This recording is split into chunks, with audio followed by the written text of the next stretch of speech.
The California gubernatorial recall election is 1 week from today. And the reason we want to talk about this is both Jason and I are native Californians and political animals. Yeah.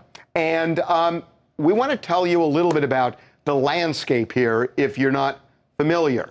But this recall is about much more than Gavin Newsom, because this could impact everything in Washington, D.C. People are not talking about this directly, but Senator Dianne Feinstein has been struggling with some health issues. And there has been a lot of talk on whether she's going to resign, whether she will try and serve out this term. But if Gavin Newsom loses the recall and a Republican gets in, which a Republican would if Right. Gavin Newsom gets recalled, and Dianne Feinstein does step down, that means that almost certainly a Republican will be appointed to fill the vacancy. Right. A Republican governor or any governor can fill the vacancy of a sitting senator who either dies or resigns without any confirmation process. It doesn't go through the California legislature. It doesn't go through the United States Congress. That person assigned by the government takes office immediately. And here we have a 50-50 Senate split in the United States Senate. Democrats and Republicans are evenly split. So if a Larry Elder or another conservative takes over Gavin Newsom's job, they'll presumably appoint a conservative They get senator. the majority in the Senate, and everything changes in Washington, D.C. Right. Now, that said, there's been a lot of talk about the fact, and this is kind of bizarre, but there are two questions on the ballot. One, do you want to recall Gavin Newsom? If the answer by the majority is no, that's the end. If the answer is yes, then you go to the second question, which is, who do you want to replace him? And there are, I believe, 46 candidates who are running. Larry Elder, the radio talk show host, is clearly in the lead, and he seems to be the guy right now. But the reality is Gavin Newsom could get 42% in that first question and lose and be recalled.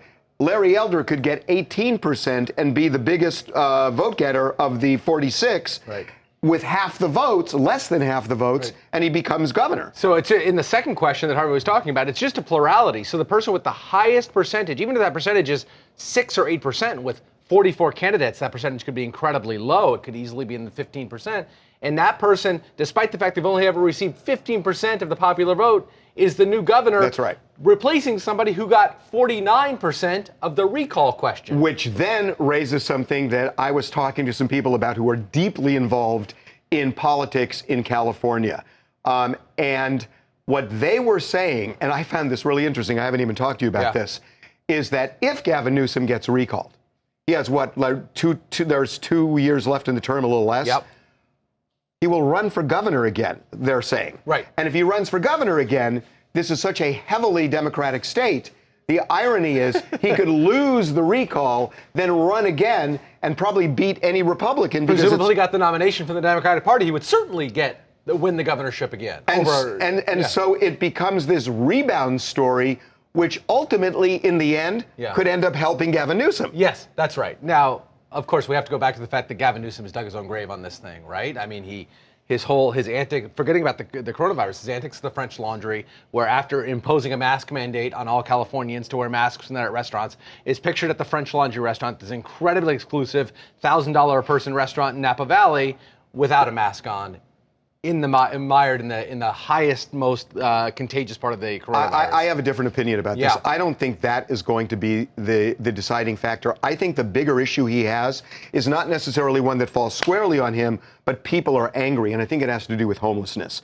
That we have not solved the homeless crisis in this state. It has gotten so bad, and I think people want to lash out and make a statement about government, and even though this becomes more of a local issue, although the state is involved, I think people are really angry about it. Yeah. And I think I think what it could do is it could keep a lot of Democrats who are just angry about things away from voting. Yeah. And as a result, because this is all going to have to do with turnout. If everybody turns out, Gavin Newsom wins. Right. But there's apathy. He's the only thing on the ballot right now. There's nobody else. So there's apathy on the left. On the right, there's a lot of anger that those forces are going to come out. And they are animated. And they are animated. Right. So it's a week away. It is very close. It's going to have to do with turnout. But I think what you got to realize is whatever happens, if Gavin Newsom gets recalled, don't count him out, because everything I'm hearing is that he could well run again in the next general election and win.